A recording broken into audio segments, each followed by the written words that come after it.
Sunday morning. With us like every Sunday, Steve Cates, otherwise known as Dr. Sky.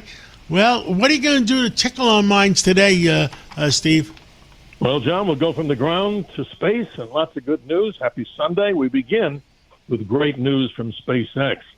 Their next big Starship 13 launch will be deploying some brand new Starlink higher technology satellites. They've also got some improvements, a new launch pad to launch the most powerful rocket in the world. And, John, here's something interesting. This is the beginning of SpaceX's design on putting orbital data centers around the Earth. The controversy continues. Lots of people are getting upset on the ground because of the water usage, the electric usage. Starlink and SpaceX will be developing, as time goes on, not tomorrow, orbital data centers. And one bit of news, John, that's really in the forefront of the news. The SpaceX organization and an astronaut named Chun Wang, this is a billionaire crypto gentleman in China, he will be officially on the first Starship mission to the planet Mars. Now, this is something amazing. He'll be on a 2-year mission. He's already signed the deal. So I find that very fascinating. So Elon must be looking to prepare really soon here. Who knows when, John? But we have somebody that'll be on the 2-year mission to Mars. That's incredible. I mean, that's hard to believe because I still think we're far away from it, and from a 2-year mission to Mars, and it's still hard to believe, Steve. I believe you. It's all these projections, but I think we have to give SpaceX a lot of credit. But, John, here's something really mind-boggling. The Voyager 1 spacecraft that was launched back in 1977, in November, will cross a distance away from our planet, the farthest man-made object ever, 16.1 billion miles away. It's considered in the world of astronomy 1 light day away from Earth. But what's more amazing, the small radios that are on there, John, they only send out 20 watts of energy. 20 watts of radio energy. What's that like? It's like the amount of wattage that a refrigerator light bulb has. And the 6 little computers on there have a collective amount of some 68 kilobytes. What's amazing, that spacecraft continues to send us data. What an amazing engineering marvel of days gone by. How long is it supposed to stay alive?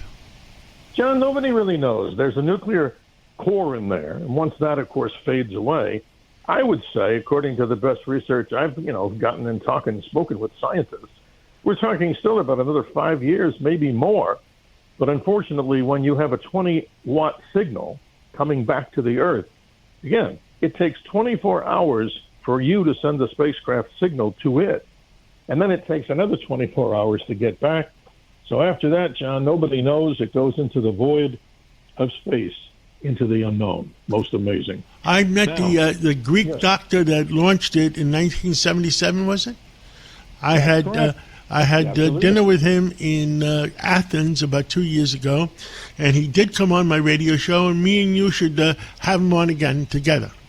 That would be an honor, John. We had John Lomberg on our program that we're doing on the weekends not too long ago. Who's he? He's the man that worked with Carl Sagan, and they created that golden record that's on there. If aliens do, or intelligence out in the universe ever finds it, it actually has, from its time in history, some of the most incredible technology, pictures of what happened here on the Earth, and all kinds of recordings, and it's so amazing. But, John, here's finally the mystery of the week. We all know we celebrated the Apollo 11 landing on the moon, but how about some trivia that people may not know? When Neil was coming down, Neil Armstrong, down the ladder, people think it was a simple release coming down the last rung. He had to jump off the last rung, and that was about a 3.5-foot drop onto the surface of the moon. But even more interesting, Buzz Aldrin, the second astronaut, John, to come out of the lunar lander, he had to be reminded by Neil Armstrong not to close Eagle's hatch. Because if he did, they had to leave it open a slight bit, but he had to be reminded, or else it could have locked him out. That is incredible.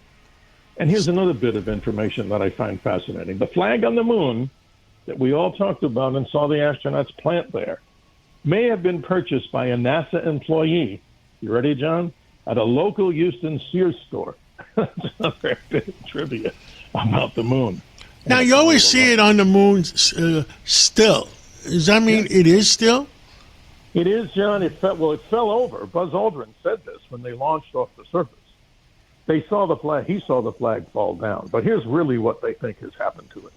With an intense bombardment of solar energy and powerful, flares from the sun, the flag is all washed out, they believe. We won't know until we go back.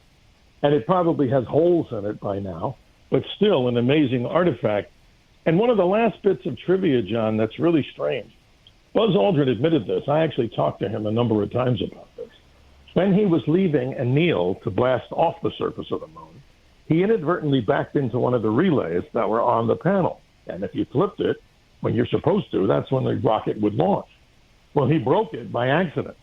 So what does Buzz Aldrin do? He uses a felt tip pen before we had Sharpies. Didn't tell the ground controllers, didn't want to alarm them. They did the countdown. He took the pen and put it inside the little hole, and thank God the rocket motor worked.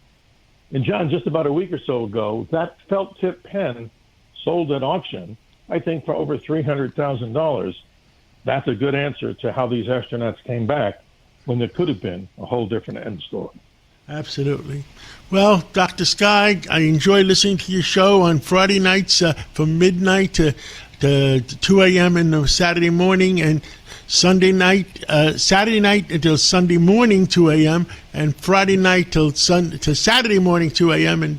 and keep doing the right things and keep teasing the people's minds. Well, thank you, John, for the opportunity. Have a good Sunday morning. And always remember to keep your eyes to the skies. We'll see you on the air. And thank you for the opportunity.